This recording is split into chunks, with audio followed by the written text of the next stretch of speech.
The biggest news story of the week has obviously been the devastating violence which has occurred in the Middle East, which began when the terrorist group Hamas launched an unprecedented assault on Israel last weekend. Around 1,300 people were killed by the group, dozens taken hostage, prompting retaliatory airstrikes by Israel into Gaza, which has killed over 2,000 people. And Israel is now preparing for a ground invasion of the Strip. The violence in Israel and Gaza has had terrible consequences for Jewish people here at home. There's been a quadrupling in anti-Semitic incidents in the last week. Some Jewish schools closed on Friday due to concerns over the safety of pupils, and it seems that anti-Semitism remains a problem in Britain. Tom Slater has been writing about this subject for Spiked this week. He joins me now. Tom, welcome to the show. Thank you. Obviously, this is a horrible story. There seems to be a degree of certainty among some of the comments I've seen online, some of the things that protesters have been saying. They have reduced this very much to a narrative of good versus evil. Why is it that young people are so certain about this incredibly complex political situation? I think it's a combination of things, I guess. I think what we've seen spill out onto our own streets in recent days in terms of open celebration of Hamas, in some instances almost mocking nods to the killers, people walking around London with stickers on their backs of paragliders, which is an obvious nod to the people who were flying into southern Israel in order to murder people.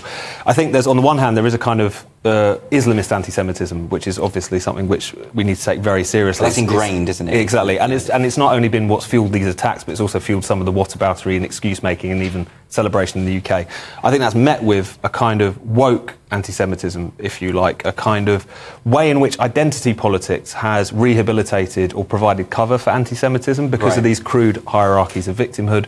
In some bizarre way, the Jews who have been so incredibly historically oppressed, slaughtered and so on, have been just assigned as white, even hyper-white, according to the sort of pyramid of victimhood and oppression that exists. And as a consequence of that, people genuinely struggle to see the slaughter of innocents, including infants, but even if outside of that framework. Reductive it's really bizarre. Racial view. I mean, there are many brown Israelis.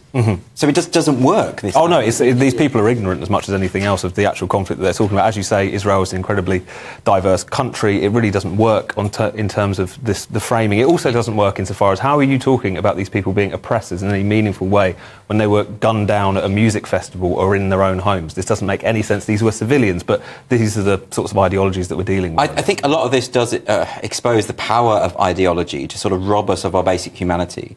Right, because I've really struggled this week to understand. I mean, I know that people have very passionate views on Israel-Palestine, and even if you take the view that the Palestinian people have been oppressed and subjugated, etc., as many people do, how can you then leap from that to justifying the actions we saw this week? I can't square it. I don't understand how you can do that and still retain your humanity. I think the problem here is the fact that, especially when you talk about people in the West who are watching this conflict from the safety of their, London flats, engaging with it only on the basis of a screen. I think one of the things that we've really got to confront here is this proves that this has never been about Palestine for these people in the first place. Anti-Semitism has come in many different forms historically. Originally it was a religious hatred, then it became a racial hatred. Now it's very much projected onto Israel itself. You see classic anti-Semitic tropes about Jews controlling the world or delighting in the murder of babies, which is grimly ironic in the context of what we're talking about.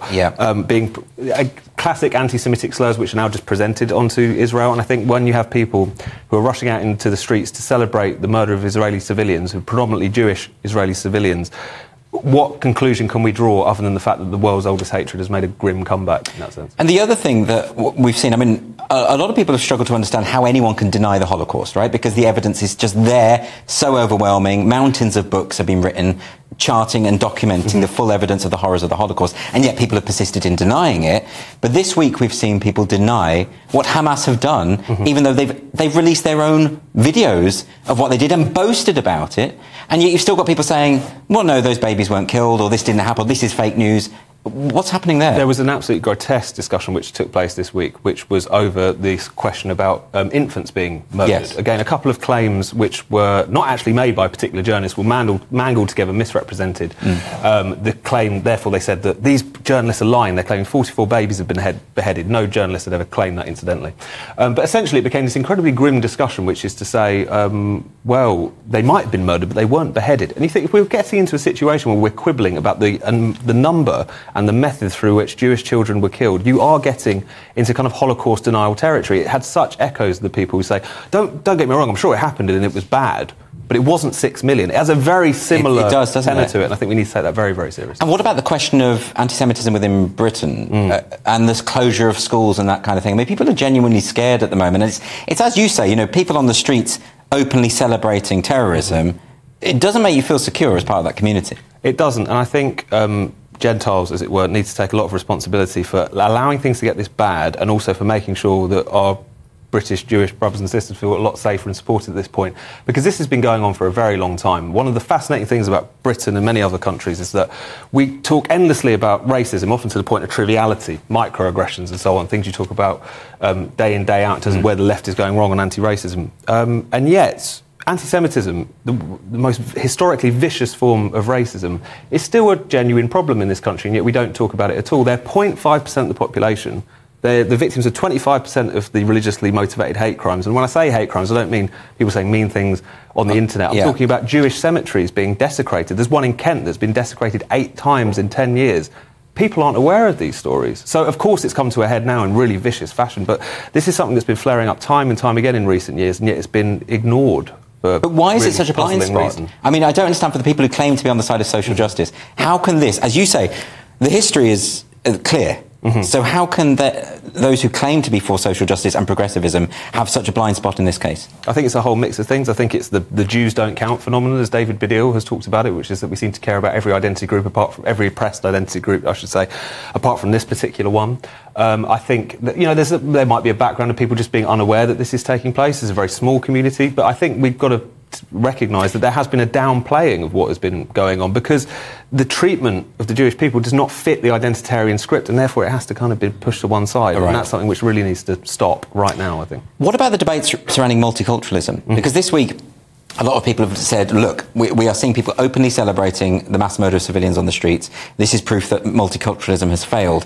Do you think they are connecting the dots in a logical way there? I think it's definitely a part of this discussion. I think it's important to say that when we're talking about the phenomenon of anti-Semitism in Britain, this is not exclusively about British Muslims necessarily. This is not exclusively about one particular group, if you think about all the kind of anti-Semitism in the Labour Party which has existed. But there is clearly a problem with a kind of form of Islamist anti-Semitism which has been propagandised to our British Muslim youth. You can see that on the streets of London at some of these protests. We can't ignore that.